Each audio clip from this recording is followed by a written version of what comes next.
Eddie and I are sitting in a 2009 CTS-V with about 1,000 wheel horsepower.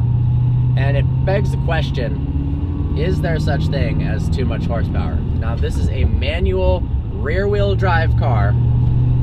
So, is that crazy?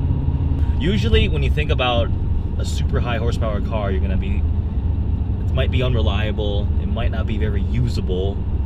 But after driving this car, we kind of revised our thoughts on that issue. So we've driven a number of fast cars, but in terms of really high horsepower, really quick tuner cars, the 1600 horsepower GTR and this car, yeah, they kind of prove that in a way there isn't too much horsepower. It's not possible to have too much horsepower if it's done right. You've got to have somebody who's very smart, who knows how to build the car properly and knows the limits of that specific car. Of course, a rear-wheel drive platform is going to be much more traction limited than an all-wheel drive platform. But surprisingly, even in cold weather, it's like 20 degrees. This car is putting down power pretty well. Second gear is pretty dicey, but third gear, it really does hook in third and fourth, very quick. And it pulls really, really hard. Things you sacrifice. It's going to cost money to build these things. Now, this isn't actually that much. It's like $70,000 with the car and the build for stupid fast. Stupid fast. The GTR is a couple $100 grand, but we're talking about something that is faster maybe than a Gira R, definitely faster than a Veyron Super Sport. It's at the level of $1 million plus cars. And it was easy to drive. It didn't feel any different than a stock GTR when you're just putting around. And this... You will sacrifice reliability, though. Definitely. It takes a lot of money to put parts in that are going to take this high stress, high power output levels.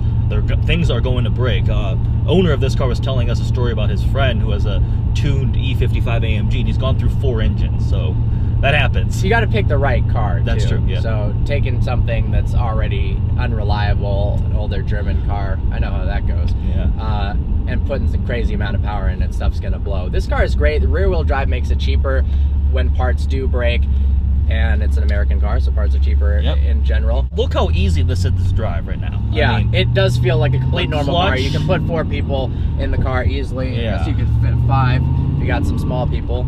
And then you can do this.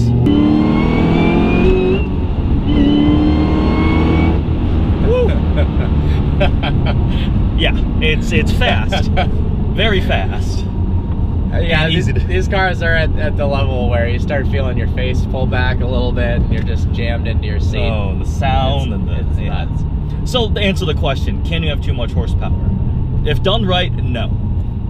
To the outer limitations of the car itself. If this car had 2,000 horsepower, I don't even know if that's possible. It's probably way too much. Yes.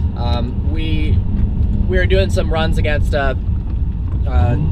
over 1,000 horsepower Shelby GT500 that wasn't sticking, wasn't putting down the power whatsoever. It spun at like 110. Yeah, so the way that was built, it was too much. It was too much power.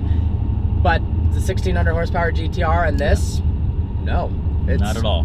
It's crazy high numbers, but doable. It makes me want a car like this. I mean, shit. Me too. I want this. You go into a car. I mean, I drive a 500 horsepower car, and it feels slow compared to something like this. This actually almost feels easier to drive than the Lamborghini. I think so. Yeah, no, it is. It's as easy to drive as your M5. It's even manual V8, just really fast. It's pretty awesome. Pretty cool. I hope you enjoyed this little video of us discussing high horsepower cars. Maybe inspire someone to do something crazy and make an insane build. Yep. If you've got a super high horsepower tuned car, shoot us an email. We'd love to review it. This has got us hooked on horsepower. To quote Jeremy Clarkson, power! All right, see you next time.